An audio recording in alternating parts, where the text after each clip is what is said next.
ラテンクォーターの時は着てなかったと思うんだけれども。You didn't seem to be wearing your stage costume at the Latin Quarter show. Which one? The costume.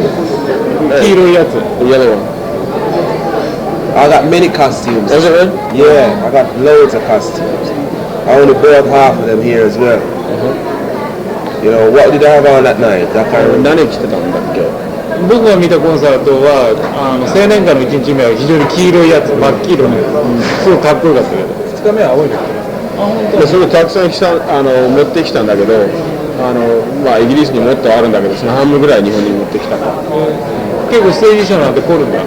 So you really get into stage clothing and yeah, I have a lot of different costumes, and by the time I'm starting the British tour after this, I'll have 2 more knocked up for them. I wear several different costumes. まあいくつか持ってて、いろいろコンサート見た人の評判だとさ、最初のラテンクォーター、それから青年館で大阪公演でどんどん演奏の内容が良くなっているって話なんだけれども、やっぱり日本の状況が分かってきたからなのかな。So the people who have seen all of your concerts have said that it kept getting better and better from the first day to the second day, from the second day to the third day. Is that because you were more aware of what was happening around you? Was there any reason? Yeah, I mean, we're getting more familiar with what type of audiences we're playing to. And also, we haven't been touring for quite a while. We've got new members in the band. And, you know, they're fitting in each time we play. They're more familiar with the groove, the whole getting on sound and stage. You know, because not touring, you tend to forget what you sound like being further apart from each other on stage.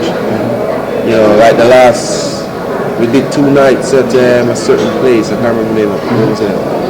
Your club? Some club that we played where you... Latin Quarter? Yeah. Latin Quarter. Well, the second night in Latin Quarter was a much better show than the first night. You know?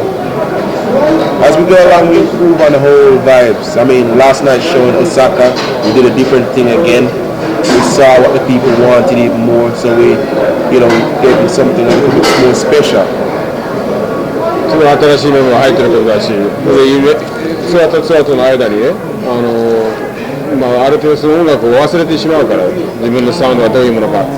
で当然やってるうちになんていうのかな、またこう戻ってくるっていうか、その感が。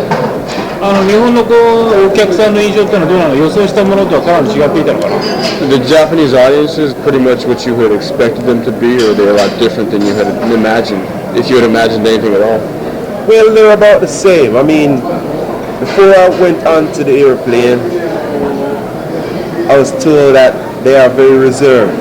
And, we experienced that type of gathering before when we was in Germany. The audience had a tendency to remain seated until probably the very last song. Or if they really wanted to get up and groove, they would go to the side of the actual hall and start grooving in the hallway, the drive, the aisle. But like over the past couple of nights, they've been coming off their seats much earlier than before, and I heard that the security is very worried about the idea of them really coming on, certain apron of the stage and having some of them dancing. But like I said, I think we was very familiar with it before we came here. Just before I went on the plane, somebody says, "Look, this is what it's all about," and we just worked accordingly. So if they remain seated throughout the whole show, we still would have understood the reasons. You know what I mean? 国とそれほど変わらない。もっとおとなしいと。No more, but more of that. Oh, none of that, more of this. Then I want more of that red stuff. Yeah, I think she got the idea.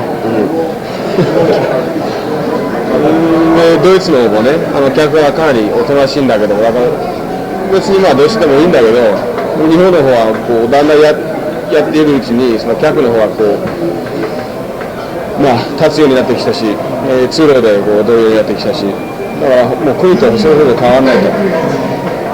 コンサートを見て一番印象的だったのはその音の綺麗なところというか非常にクリアなところでね、僕たちが聴き慣れているいわゆるそのロックコンサートの音量に比べて非常に小さいというかさ、程よかったし、楽器一つ一つの音が非常にクリアに聴けるような、そういう感じだったのね。それは非常に印象的だったんだけれども、それはもう彼ら自身のポリシーなのかな。でどこからそういうまあなんていうか音作りみたいなものを作るようになったのかな。What amazed him about the concert was the fact that the volume was so low and every instrument could be heard clearly, as opposed to other popular music concerts that keep on getting louder and louder. Is this a policy of the band? Yes, it is. I mean, through experiences with engineers and the reggae music, to get a real clean sound and the rhythm guitar and various other instruments, they need to be played at a very low volume with the mic quite relatively close to the instruments. You know, you get a cleaner sound from recording the whole. You know what I mean? This is as far as reggae music is concerned. You know, different music means different approach to the whole amplification of it. マイクのセッティングはね、その他のロックとかその他のジャンルの音楽と違うから、レゲエはジャンルがね違うだけにやはりそのセッティングもそれなりに工夫しないとダメだと。でそれは当然レゲエだから、クリアの音出しないと意味がないと。一つ、ヤマハのギターを使ってたようだけど、そういうのは気に入ってるのかって。You appear to be using a Yamaha guitar. Is that what you always use, or is that something you was given? Well, I bought that with my first guitar, real guitar I had. You know, when we did the first album, I recorded with it, and I've had it ever since. You know, it's coming on to 6 years now. それは初めて買ったギターで1枚目のレコードを作った時の、使ってたギターだし、だから愛調してもう6年は経つ。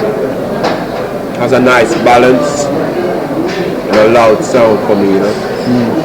十分大きな音を出してるし、バランスもいいし。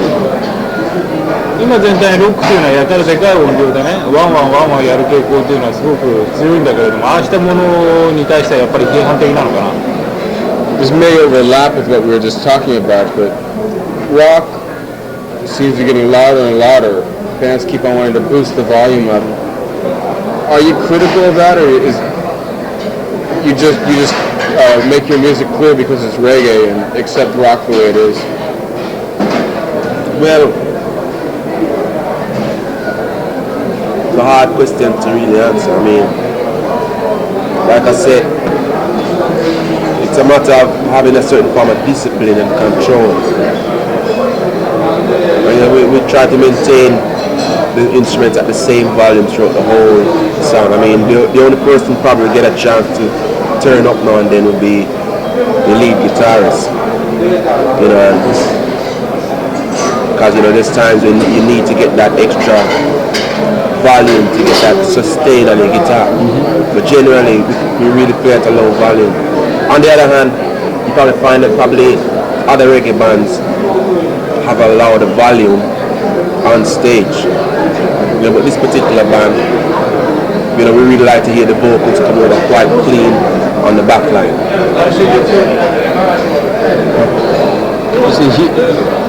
批判的だ、まあそういう。But answer the question. I think basically, yeah. 批判的ではないっていうよりもあんまりそういうことは答えられないんだけども、自分のバンドの場合はそのコントロールを求めてて、でなるべく各楽器を同一の音に抑えて、でもし一つの楽器のボリュームを上げるとすれば、それはやはりリードギターサステンを出すにはやはりある程度ボリュームを上げないとダメだから、でもなるべくそのコントロールを、保とうとしている。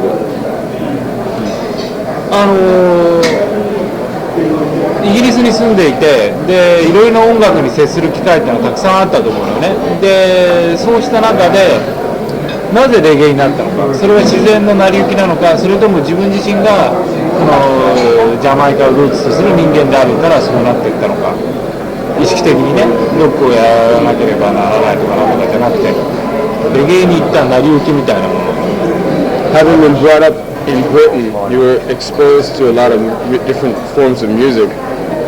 why did you arrive at reggae? Was it just, in your own case, the natural thing to do, or were there any special reason? I mean, it could have been any number of... Well, to begin with, it's the most natural thing to do. On the other hand, I mean, when we first started out, we used to do a lot of cover versions for various punk bands, like Isley Brothers, Mandrill, and one or two War Numbers. Now, why we kept to reggae was that, being in the community where we was, there's a certain message need to be portrayed in the music to really help uplift the people's spirit. So we stuck to that music.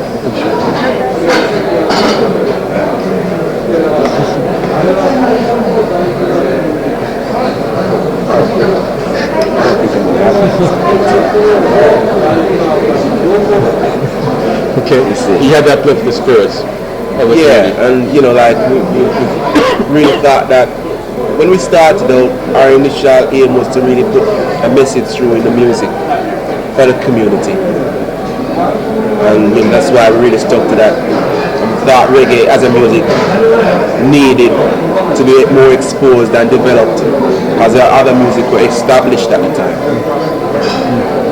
自分にとってはそのレゲエをやるっていうことはもうまさしくその自然の成り行きだった。なぜかというとその自分を育ててくれた社会に対してはね、そのレゲエを通してメッセージを伝えたかった。その時要するにレゲエを始めた時、他のジャンルの音楽はみんな確立してたのに、レゲエはまだね、その時点ではこう十分その開発できる余地があったんで、これはまずその社会に何か伝えなくちゃいけないっていう使命感と、レゲエをより開発していこうっていうそういう2つの使命感に燃えてレゲエを始めたわけ。See, the most important thing is that we felt we were capable of doing it. それはもうまさに自分にできそうなことだからやっていこうって決心した。幼い頃の音楽体験っていうのはやっぱりいろいろ雑多なもんだったのかな。So were you exposed to a lot of different forms of music when you were growing up though? Yeah, I mean, was it that reggae, Caribbean, ska, that type of stuff? Well, our parents being Jamaican, I mean, we couldn't help but hear the music in its earliest stage. I mean, like when it was calypso. And then we had brothers and sisters who were coming over from Jamaica from time to time. And they were bringing over the latest music, along with the latest vibration on the island, and also the latest type of dance that went with the music. But during that time as well, the radio was on, the local radio.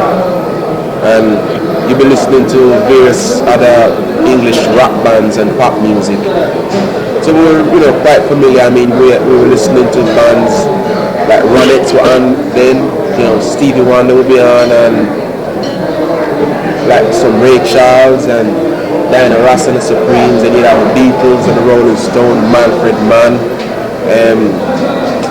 the Honeycombs and Herman Hermits. All these was type of the music where I was growing up during that time listening to. So we're really familiar to a different range and different type of culture music. So 非常にレゲエ以外でじゃあその当時いろいろな音楽を聴いてる中で一番印象的で自分自身の記憶に鮮烈に残っている曲っていうのは何かあります？ When you were growing up, were there any song or songs that left an indelible impression on your mind?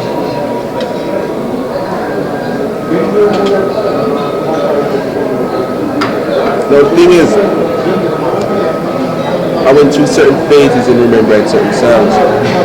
Because during that time, I had no idea, I had no interest in music as such. There were just records playing and and that was it.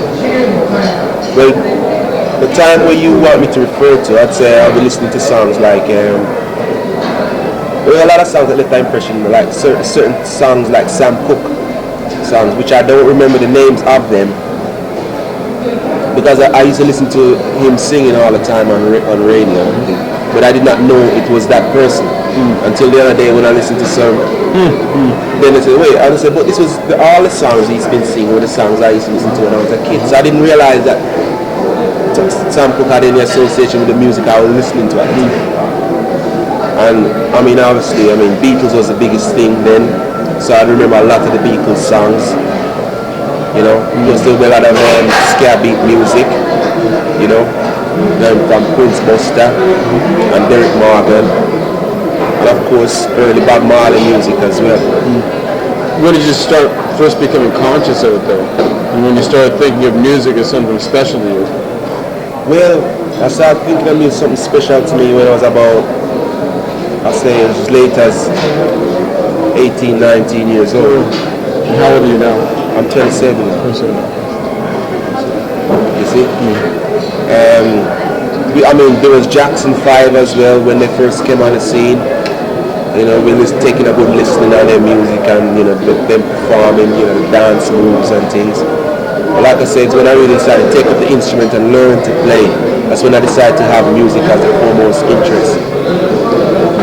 今の黒人音楽全般、今現在のね、黒人音楽全般について何か感想はあります？レゲエ以外のいろいろ。What about this is kind of a broad general question, but the state of black music right now, other than reggae, do you have any views on that?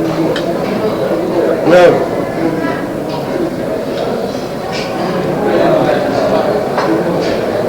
went to discotheques in England,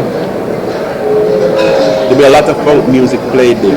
And obviously, black music, black discotheques will play black funk music. And then they'll play reggae. And as far as, what's the question you did ask us now? Question, the state of black music. No. I'd say now it's a time where it's sort of will be taken off. Because going to the States like in 1980, I still didn't realize that black music still was not on a high status as I thought it would have been. I didn't know until I went to the States that it wasn't as high as I thought it was. You know, and right now you find someone like Michael Jackson who's really making the rest of the world take a listen and a proper listening to the other types of funk bands. I mean, even the record company, what we are with now, Electra is taking more of a insight on various funk artists there. You know, really try to develop more in a packaging deal as far as the funk band's concerned. But I really think it's taking off more than it used to. What about, say, the quality of it as opposed to the popularity? Well, it's of high quality. I think the quality and the standard of it is very high, and it's still high. And as a matter of fact, reggae music is still trying to strive for that particular type of quality and standard of musicianship. You know, the musicianship standard is very high. Please feel free to eat while you're answering the questions. I don't want to make any shuffling on your mic. It's okay. Don't worry about it. 英語で話しかけないで僕に。英語で話しかけない。ちらっとじゃあ食べてる間少し概略的に訳して。なんだっけ。まあいいや、じゃあ黒人音楽全般に対する感想。初めてアメリカに行った時、初めて知ったんだけど、アメリカでもっとその黒人音楽に対する認識とね、理解がもっと、高いものだとばっかり思ってたのに、決してそういう現状じゃなかった。もっとそれがもっと低くてね、非常に驚いたんですが、今年マイケル・ジャクソンこれだけの成功を収めたことによって、その大衆の目が覚まされて、でレコード会社の方も積極的に黒人音楽に関心を向けてるよという大変好ましいことだと思っている。で僕は突っ込んで聞いたんだけど、じゃあその人気よりも、そのクオリティについてはどう思うかって、その相変わらずクオリティは高い。The only thing is that when it comes to reggae, as far as it being black music, you find out that up to a few years ago, it was the music that was popular and not the artist. You know, that's the difference, because you find out that you can have a lot of Western world and European type of music, like pop music, where the artist is as popular as the music. But in reggae, it has been for many, many years where the music is more popular than the artist. And as a result, you find out that a lot of pop bands or even rock bands or even country and western bands or whatever will decide to have a reggae-fied song on an album as such. And then they'll get more popularity still. And the artist who was probably the originator of that particular type of music loses his recognition even more. That's the only thing I've realized over the years. Maybe you could be more specific.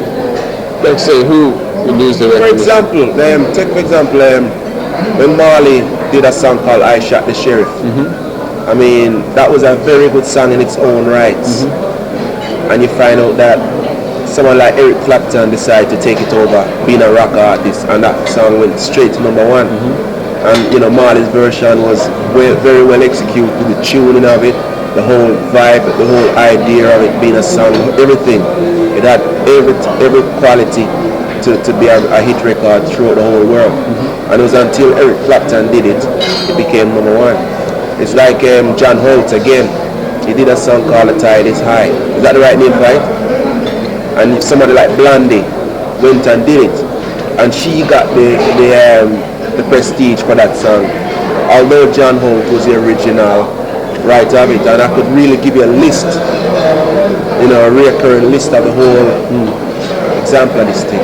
So what you're saying is that reggae and reggae artists are in a very unfortunate position. Yeah. And that there's no recognition for it. Yeah, well, you know, there's very little recognition. I mean, when we used to talk about reggae, say as much as 3 years ago, only Bob Marley's name was the forerunner of it, and still he was still in a very low order compared with the types of songs he's written and the amount of people that don't cover versions of his songs. I'm still traveling various parts of the world where the name Bob Marley and the Wailers and even reggae music is still not heard. レゲエについて言いますとね、その非常に不幸な立場にあるわけ。なぜかというと、他のジャンルにおいてはね、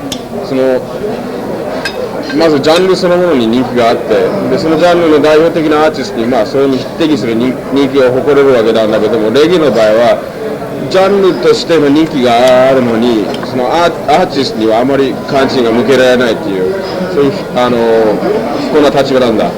で、例えばバブ・マーリーの場合は「I Shot the Sheriff」っていう大変な名作を、書いて、演奏したんだけども、それがもう全く無視されていながらもエリック・クラプトンのバージョンが1位になったりして、でジョン・ホルトっていうレゲエアーティストが「タイディー・サイ」っていう曲をやったのに、これはブロンディのカバーがまた1位になったりして、で世界の各地に行くとまだレゲエとかレゲエはまあいいんだけど、ボブ・マーリーとかそういう代表的なアーティストまで知られないところいっぱいあるのに、レゲエ音楽そのものが、結構知られてる。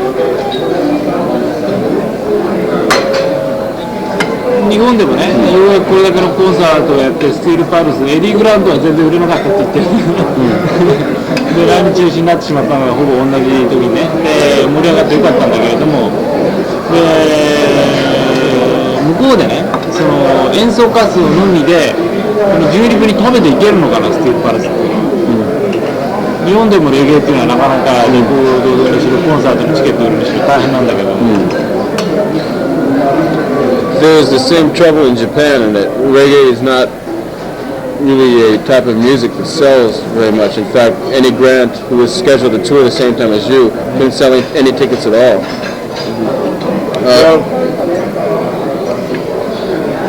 Yeah, and he wanted to know is, in a place like Britain, can you perform in Britain and earn a living alone, or do you have to take the music to other parts of the world to really... Well, to be honest with you, if I was a pop artist or if it was a two-tone band, you know, with other white members as such, would have probably been able to earn a living and everything. But still, both the band as it is, the message we're talking, there's no way we could stay in Britain and earn a living. Well, there's no way we could stay in Britain and say sell records or get the amount of airplay what we're supposed to get as other bands. We need to come places like here, United States, West Indies, and you know, say, various places in Africa to really see anything happening for the band. You know, the unfortunate thing is that no matter how big America is, England still plays a big part in the actual presentation of music in general. You find out that as long as England says, yeah, this is the thing happening, the rest of the world will take upon it. You find out that the French people, the Dutch, you know, especially the French, are not really much into the English people as a culture. But anything as far as the music is concerned, if that's happening in England, all of Europe wants to know, you know. And as a result, that's why you find like there's various pop bands from England on your Chinese magazines, because you know it's a thing that happens throughout the world. Everybody wants to know what England is doing. And if England says, yeah, this is what's happening here, no, because we say, everybody says, all right, so they go ahead and they keep buying all those records. Now, you know, as far as Eddie Grant is concerned, I mean, Eddie Grant hasn't done any music for quite a while in England. For England to have him up there and saying, to tell the rest of the world, say, yeah, Eddie Grant's carrying the swing now, go and get him. And maybe that's the reason why a lot of tickets have been sold on Eddie Grant's behalf in this country. I didn't quite understand the last part about Eddie Grant. Well, I says Eddie Grant hasn't done any work recently in England for him to get that publicity and that coverage, for it to be, you know, to be announced here, for tickets to be sold, because that's all it is really. The popularity what Japan has or American has is through bands in England. It's through what England says. If England says, yeah, right now it's a band called Two Glasses and One Broken Plate, well, that's it. You know, we say, oh yeah, let's go on Two Glasses, and no matter how lousy that band is, if England says, yeah, this is the band, everybody's going to take up on it. So, you know, in other words, England plays a very important part in the direction of many types of music. イギリスの方ではね、我々のバンドみたいな、要するにそのしっかりしたメッセージを持った、レゲエバンドは、当然それだけで食っていけない。だから日本とか、西インド、諸島とかアメリカとかね、そういう海外ツアーを行うわけなんだけども、もしこうポップとかね、ツートンを、まあ、やったらそれなりにね、成功は収めることができると思うんだけど、妥協しないでいたいと。でも逆に考えるとね、イギリスで活動しててなおかつ、評価されることによって、世界中で、他のところでも評価されることになるわけ。イギリスという国はそれだけの影響力を持ってるから、だから例えばフランスとかフランス人はあまりイギリスに対して好感を持ってない国なのに、イギリスで流行ってる音楽は当然、もうほとんど自動的にフランスでも流行ってしまうという現象は現に、あるから、それだけの影響力があると思うんだ。だけども、僕はすごくね、彼らのアースクライシスという今度の新しいアルバムを非常に評価するんだけれども、ファーストアルバムからずっと流れを見ていくとね、やっぱりどのようにしてより多くの人に聴かせていくかという努力が非常にされていると思うんだよね。で、そのメッセージを保ちながら、自分たちの音楽をより一般的な形に作り上げていくという努力がずっとスティールパラスの中ではなされてたと思うんだけれども、その辺のことについて、ちょっと話してもらえますか。それと僕の考えすぎなのか。It's his opinion. He's been following the band since its early days that while maintaining the original message, you seem to be making an effort at appealing to a greater number of people with each album. Yeah. What do you have to say on this? Is this a figment of his imagination, or no, is it? This is not a figment of his imagination. I mean, the first two albums was very self-indulgent. You know, and things did not really happen too well with the record company after the second album. So we started to try and create music in a way that it can appeal to us and appeal to a wide range of audiences, different types of people. So you find that we'll have very militant songs on an album, and have one or two love songs on an album, and one or two songs that talk about dance and the love of that particular type of music. Like the third album, Reggae Fever, or it's probably known as Cartier here, I don't know which one. As it's the same album with two different names. That's where we really try to let the music open up some more. But we was on a lot of pressure when we did it, that particular album, with the record company. Not being happy with all political statements and things. They really put a strong hold in how we wanted to present our music. They even suggested that we change the title of the album. That's why it's called those various names. I mean, our first name, what we wanted to call it, was Harassment. We wanted to call it Naya Bingy Void, which are tracks on the album. But they refused to put the album out if it had those names. So it was under quite a bit of pressure doing that. But the last two albums that we've done, I mean, we've on our own label in England, and especially the last album, which is out in February, the end of February. We've had more time to sit down and think about the arranging and the actual quality and the type of EQ of instruments that has this type of commercial appeal. Because when you check it out, no matter how militant you are, you still need to sell records. That's my belief. I mean, if you want to be heard, you need to sell records. So we're trying to really go about it. 確かにそういう努力はしてる。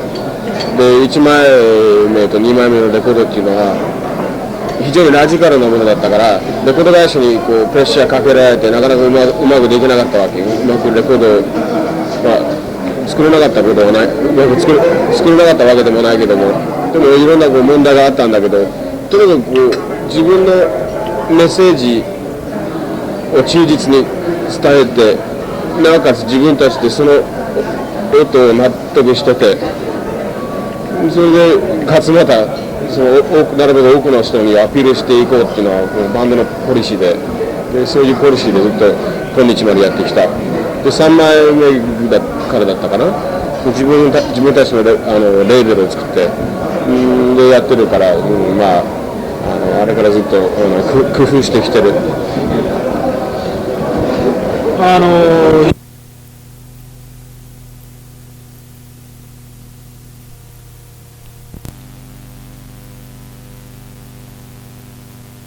Do a lot of cover versions and also try to feature in one or two of our songs, and he used to put us on a spot because a lot of people didn't like to hear that stuff, that was inciting some form of tension in the clubs and things, so we used to hardly get any concerts to do.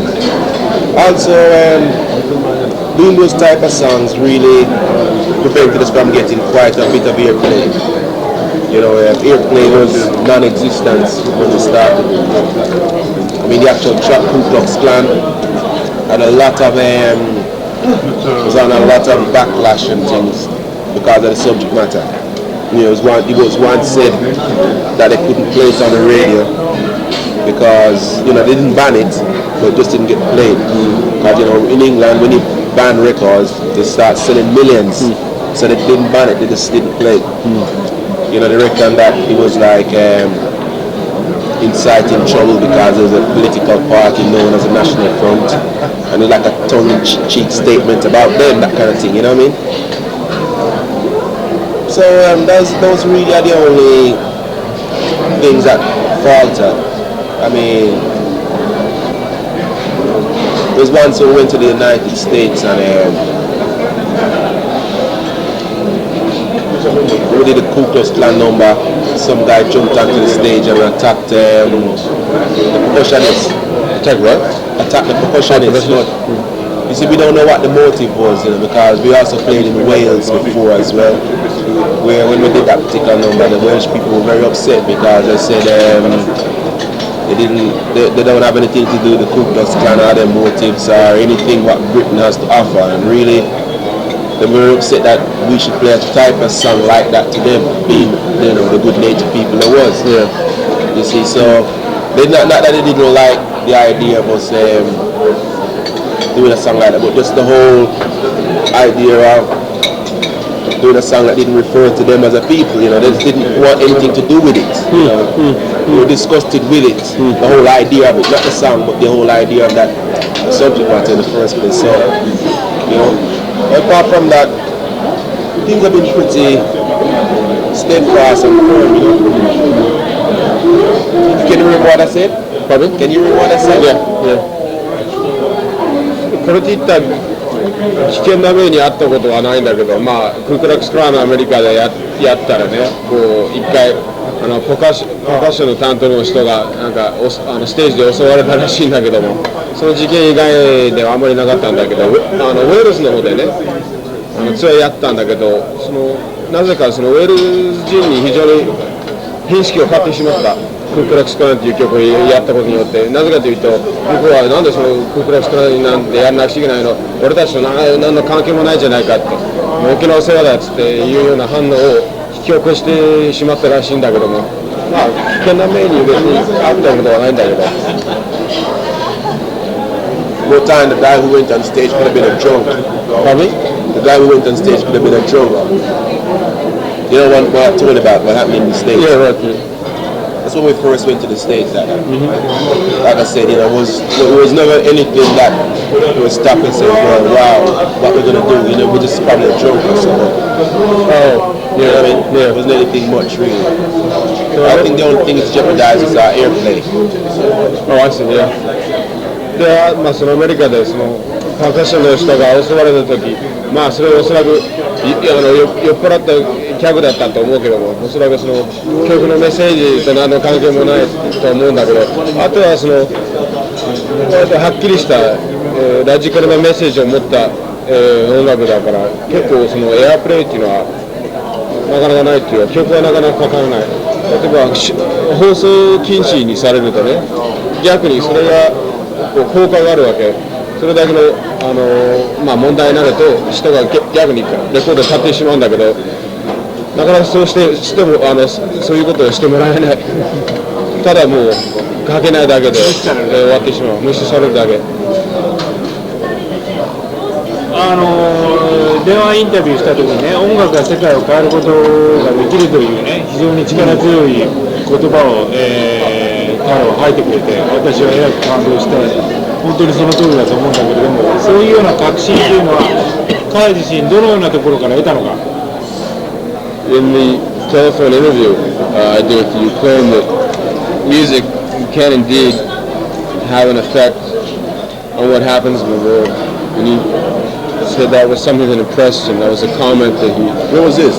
During the telephone interview, he claimed that music could indeed cause change. He was very impressed by that. When did you first start to believe that?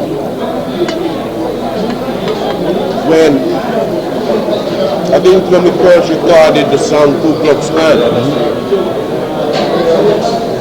and I saw the reaction it had on the public in general in England, then I began to realize that people paid attention, and there was the type of people who knew nothing about situations like that, and as soon as they heard it, a lot of things were developing during that time, like rock against racism, the whole idea of it. So that's when I realized that music can bring about a change and an influence on people. クークラックスクランっていう曲を書いて演奏した時、その大衆からの反応で、まあ、やはり実際に音楽が変化につながるなって思った。なぜかというと、そのクークラックスクランっていうのはイギリス人にも何の関係もないのに、でかつてそういうことを全然知らなかった人は突然そういうことに、興味を覚えてしまった。でそれでその時そのロックアゲンストレイシズム、その人種差別を反対とする組織ができてしまったわけだから実際にまあ、そういう変化につながったんじゃないか、ある程度クラシックランという曲が。そういう具体的なね、その政治的な動きにつながっただけではなくて、もっとその精神的な面とかね、あるいはそのエモーショナルな部分で、その音楽が人間そのものに与える力、みたいなものをどう finish up what I was saying? Yeah. Oh. Also, like, I mean, when I was a kid, when I used to go to discotheques, a lot of the songs that were being said in the reggae music was protesting about getting up and fighting for your rights. And it was about the era when everybody was really looking about fighting for their rights. Right, I don't understand what are you talking about? By the days you went to discos?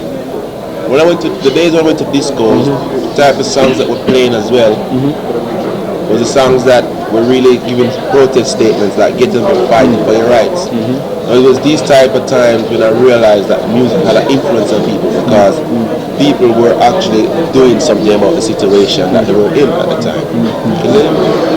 それで彼がディスコに行くようになった時、そのディスコでね、よく立ち上がって叩けっていうメッセージを持った曲が、よくかかっててで、それはその時の、ディスコの常連客だったらしいんだけども、そういう人たちに、影響があった、その意識に。それはその答えの後半で質問どうぞ。まあそれが半ば答えになっちゃってるわけだからだからそういう具体的な社会的なムーブメントだけではなくて、その人間のその精神的な面エモーショナルな面に与えるその音楽の力みたいなものをね、どのように考えていくか、まあそれはな当然大きいと考えて決まってるけどさ、ちらっとじゃあ聞くだけ聞いてみて。How about the effect of music on a person's emotional outlook, or as opposed to say the social consciousness? How about it, you say? You talk about how this music can affect a very definite change socially, like in the form of rock against racism, in the form of standing up and fighting for your rights. What about on a person's psyche, on the emotional outlook of a person, the effect of music on that? Do you see that music as being very important in that sense as well? Oh yeah, because I mean there's obviously a lot of situations where one cannot do anything about. I mean, well, can do very little about, because there's never a time when you can't do anything about nothing. You know, there's a time when you can do very little about certain situations, and you need a type of music that can play in your mind, that can uplift your spirit, that you can continue your days, you know, continue that life that was leading you down. You can continue and say, well, it's worth living. You know, and there's certain music that portray that. I mean, there's certain songs that we write that give you that feeling as well, like reggae fever. I mean, you know what I mean? That's what I say, it's the only remedy that you can find. So skank away your troubles. Leave them behind, because reggae paradise is nice. You know, things like that. Did I answer your question? Yeah, 落ち込んでる時とかね、なんていうの、へこたれてるとかね、そういう時こう、強く生きていこうっていう、そういう気持ちを与えてくれることができる音楽は、そういう意味では、レゲエフィーバーとかそういう、曲はまさにそういうことができると思う。いよいよやりにくい質問に移っていきますが、昔ね、フランスではさ、そのお腹を空かした子供たちの前でね、いくら良い小説があってもね、ほとんど何の役にも立たないではないかという話があって、で文学者たちが小説よりももっと政治的な活動をすべきだみたいな、そういう話があったんだけれども、例えばその音楽ではなくてね、もっと直接的な政治活動の方が世界を変える上で有効というようなふうには考えないだろう。For a while in France, there had been a way of thinking that art, literature, whatnot could do nothing to affect actual change. In other words, if you put a great work in front of a starving child, that's not going to do anything to the child. You should get involved more directly into political activities or some sort of direct form of affecting change. You mean artwork? You said artwork, that's what you said. Not necessarily, it doesn't have to be artwork, it could be any form of the arts, including music, literature, or anything. People were very negatively disposed towards it.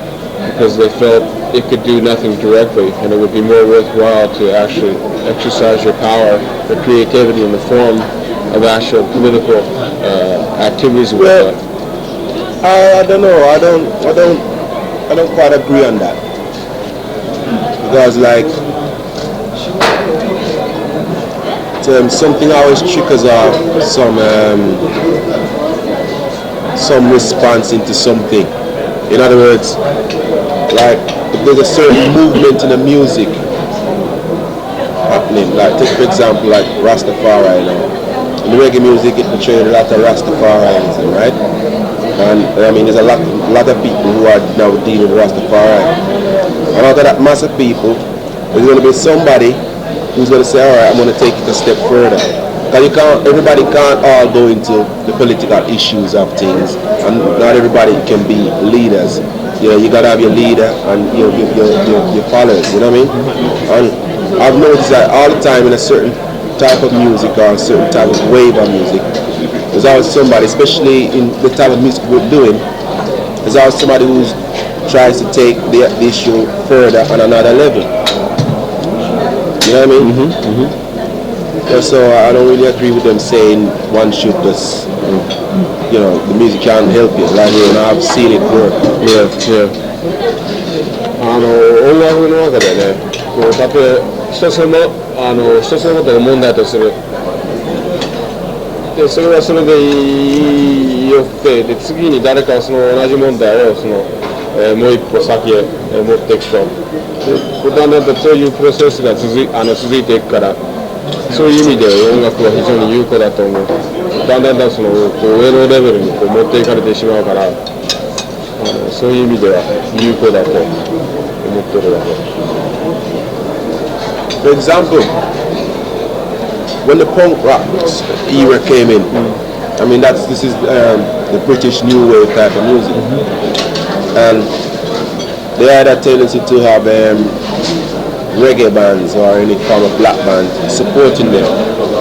You know, they would say, alright system, we know you're always opposing this type of music, so we're going to have them supporting us every time we play.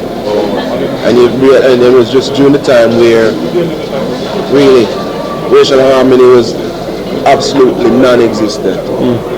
And since that function came into being, right now we're living in 1984, 83, you find that the whole government now is trying to pay a closer attention to the racial situation in places like England. You know what I mean? I see. 例えばパンクムーブメントが始まった当時っていうのは、なんていうんだろう、人種調和っていうのかな、要するに非常にこう人種と人種の間でこう仲が悪かったわけなんだけども、パンクムーブメントが起こった時ですね、そのレゲエの連中がパンクの連中を支持して、また逆にパンクの連中がレゲエの連中を支持してこう支持し合ったわけで、でそういう現象が起こったわけなんだけども、それがだんだんとなんていうのかな、いろんな人が巻き込まれて、でそのなんていうのかな、人種調和、要するにそれが非常に広がったわけで、今となって1984年には今度その政府の方はよりそういうことに気を止めているようだ。だからそれがそういう政府の意識まで、政治家の意識まで、影響を与えたんじゃないかと。ラストバリズムっていうのに非常に彼はね、強い影響を受けているんだけれども、イギリスにおいてそういうラスターファリアになっていったっていう過程というのはね、どういうものだったんだろう。すごくそれもやはりレゲエと同じように自然なものだったんだろうか。You seem to have been heavily influenced by, I guess, Rastafarianism, and he was wondering whether or not was that just a thing for you to do because of your background, or did something else take place that inspired you to become a part of it? I think it was a bit of both things, really. You know, I'm coming from a background where I'm coming from an environment that would create situations like, for Rasta to develop. You know what I mean? Where you find out that the system of things is really against you. And also see how a man who's dealing with it goes through with that kind of situation. You know, it led me turn to Rasta and knew it was the right way for me to really exist. You know, because I'm always into the portraying the utmost and the fullest of an individual, and then this is where Rasta does to me. You see, he portrays each and every one as an individual as opposed to a mass of people, which to me religion has a tendency to do. You know, it always portrays as a mass as opposed to you know, letting you come out as an individual. You see. Answer the question? Yeah. 自分の環境においてはそのラスターになることがもう自然の成り行きだった。なぜかというと、自分の場合はそのこういう人だから社会に勝てるはずはない。だからラスターになることによって個人としてはこうより強い人間になれた。本来その宗教っていうものは大体集団主義に、つながることが多いんだけども、ラスターの場合はよりその個人を強くしてくれる、宗教だから自分にとってはそういう道しかなかった。それは要するに自分の資質の問題として、要するに環境とかなんとかじゃなくて、自分がこういう人間だからこそ一人としては弱いけれども、だけど世界を変えたいという気持ちを非常に強く持っていたと。それを助けてくれるのはラスタファリズムしかなかったんだという、そういうことなのかな。When saying that it helps you become an individual, become strong as an individual, is it because of your social position or because instead you have like a burning desire to change things? I don't quite understand the connection between becoming stronger as an individual and your turn to becoming Rasta. Well, I think it's a way to change things in a sense that you know, we're back to the influence syndrome again. I mean, no matter what position I will be in, like a social position, I mean, the truth is that the system isn't designed for the needs of black people in general. You know what I mean? When you check it out, the system is just not designed for it. You know, I could be a mechanic in the ghetto to a civil servant in Uptown Manhattan. I mean, the system of things is designed for black people. So, you know, these are the type of things I'm talking about. You know? So I think it's more like a need to bring about a change for something. Wait, it means to bring about a change for yourself, or for black people in general. Myself and black people in general, you know. That's why I try to relate what I can in the music. You know, it's like an all-round purpose. Really. 今の世の中っていうのはもう黒人にとってはもうどう見ても勝ち目がないっていうか。非常に不利な立場にこうやられてるっていうか、でその立場を覆すにはこうラストになることが非常に、有効な方法っていうか、そういうことを確信してる。自分だけじゃなくて黒人全般に関してもそれを言えると思う。なるほどね。大体聞きたいことラスタファリズムの中でのマーカス・ガーベイのことを聞いてほしいんですけど、何聞きたい？日本人にとってマーカス・ガーベイという人間があんまり身近な存在じゃないわけじゃない。だから紹介を含めてね、それをどういうふうな形で進行しているかというか、そういうことです。彼にとっても身近な人間じゃないかもしれない。でも歌の中で歌ってるくらい。あ、そう。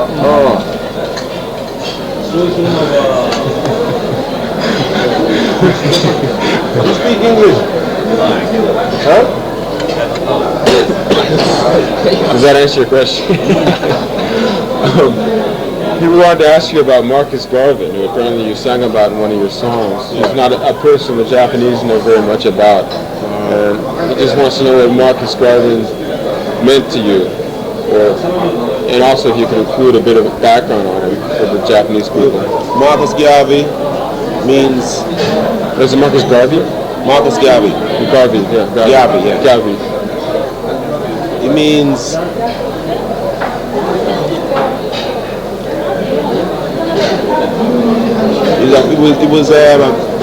It means a lot to me. Put it that way. It means almost everything to me. Really? Why is that? Because it was through his works and hearing of him why I turned to this type of life and decided to take it on in its fullness. You see, you want me to tell you who Marcus Garvey was? Yeah, briefly, if possible. Well, he was born in Jamaica, around 1880, 1887. And he was an apprentice as a printer in Kingston. And he used to obviously read certain newspapers coming from various parts of Jamaica, being in the printing business himself. And he also had this thing about bettering the conditions of black people. Because it was after slavery, a lot of black people were still in the position where they were worse off than being slaves. They were still living without any form of money or any form of work.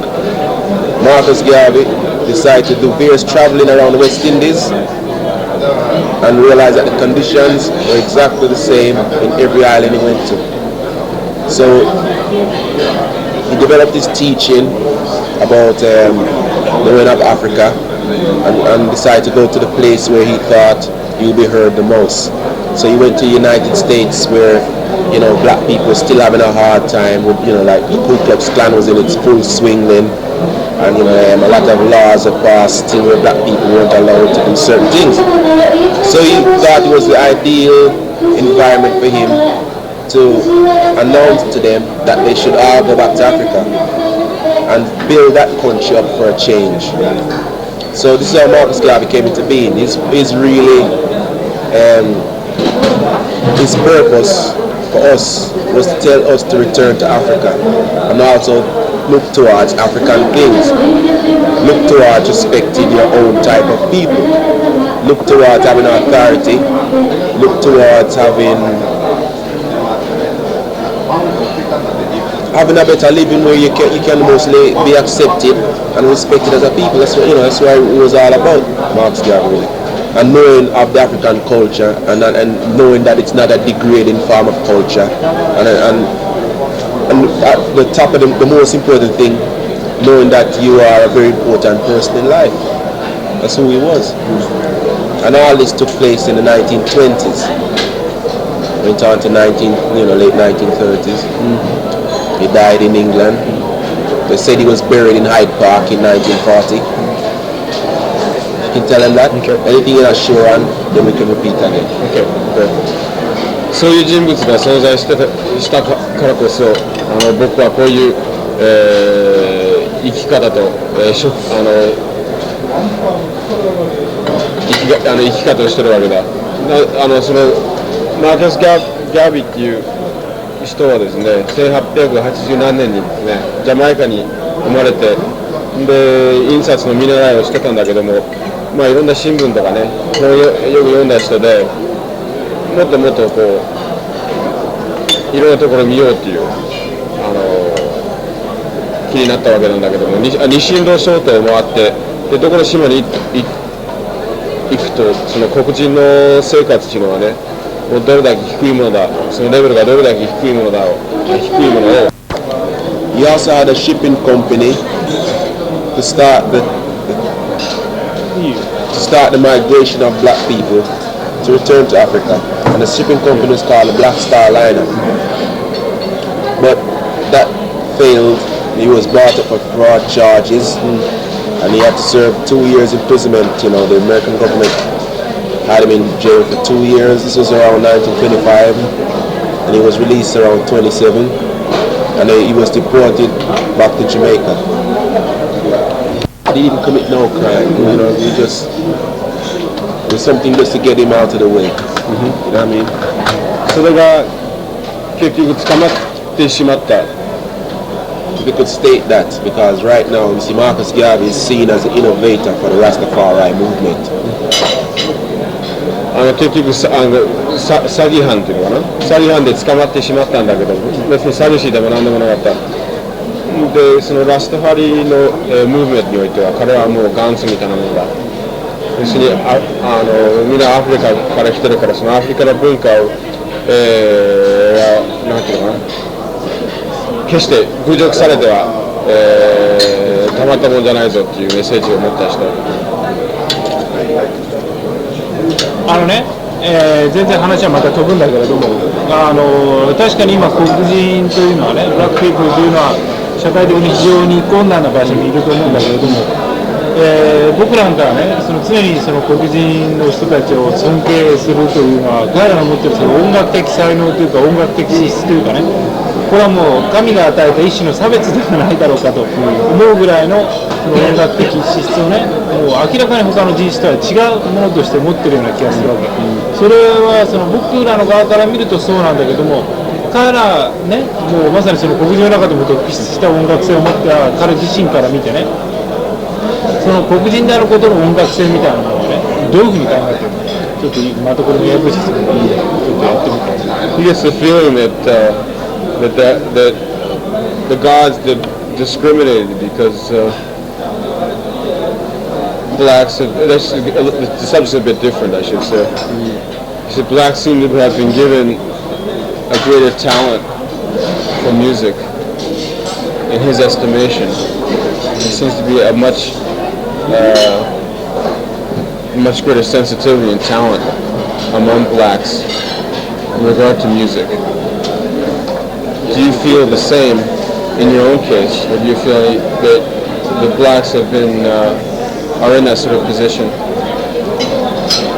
I guess the subject's a little bit different from what we were talking about. Yeah, I know, but I'm still trying to figure out what you're trying to say. I know what you're saying, but it doesn't sound completely what you're saying. He says that he wonders what, in your own position, do you feel any of the same thing? Or do you feel you've been blessed in certain ways, have any certain inherent talents that you've been blessed with? Yeah, I get this feeling of being blessed, especially for the fact that, you know, I think the band on the whole, for us to exist, I think it's a purpose of being blessed. I think we've been given a duty to perform. You know, myself had no intentions of being a musician, you know, until I decided, somebody told me, says, let me teach you to play the guitar, and I said, okay then. I was supposed to go to art college then, and that's how I really thought my life would develop. So all of a sudden I'm here learning to write and do a lot of learning to sing, and it was something that was so far removed from my natural ability to do. So I knew it had to be a force greater than myself. Not only that, as far as black people are concerned, you know, there is African stories about an angel that came, and for him to stay, the African people had to play music for him and perform certain arts, you know, paintings, drawings, or whatever. And to keep that angel, because the only way it was an angel that came and go, and the only way you could keep him there was to continue playing the music. And you know, that's how the myth or whatever goes, you know. But as you see, that no matter which part of the world we are, we still got that rhythm. You know, you find out that the character of the black man in America, compared to the black man in the West Indies or even the black man in England, is so much different according to the society he's in. But when it comes to the music, they're still getting it from the heart and soul. So we know it was that, you know, from that very same story it must have come from. And no matter where we are in the world, we still got that rhythm. You know. 確かにね、自分もそうなんだけども、黒人はみんな確かに恵まれている。A real silly question maybe, but you hear a lot about reggae musicians. Very smoky. Yeah. And just wondering if you do it, does it have any effect on the music? Does it affect the music in a favorable way, or is it necessary or unnecessary? Well, it's hard to say, you know, because one man meat is another man's poison, you know. And I think in your own case. like in my particular case now,